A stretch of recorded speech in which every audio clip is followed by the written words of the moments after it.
बिस्मिल्लाहिर्रहमानिर्रहीम। अस्सलाम वालेकुम। कुछ लोग खाने के इतने शौकीन होते हैं कि दूसरों की खुशियां तक खा जाते हैं। झांकने की जगह, बेहतरीन जगह अपना गिरेबान है और रहने की बेहतरीन जगह अपनी औकात है। सच बोलने का शौक है तो अपने बारे में बोले, लोगों की जिंदगियां अजाब में मत डालें।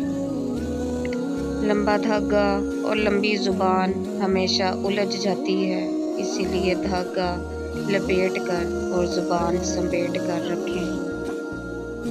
जो गलती नहीं कर सकता वो फरिश्ता है, जो गलती करके उस पे डट जाए वो शैतान है, और जो गलती करके फिर तौबा कर ले वो इंसान है।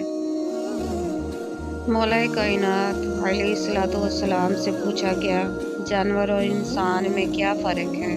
आपने फरमाया, जो सिर्फ अपने लिए सोचे वो जानवर है, और जो दूसरों के लिए सोचे वो इंसान है। नफ्स वो भूखा कुत्ता है जो इंसान से गलत काम करवाने के लिए इस वक्त तक भौंकता रहता है जब तक वो गलत काम करवा न ले, और जब इंसान वो काम कर लेता है तो ये कुत्ता सो जाता है, लेकिन सोने से पहले ज़मीर को जगा देता है।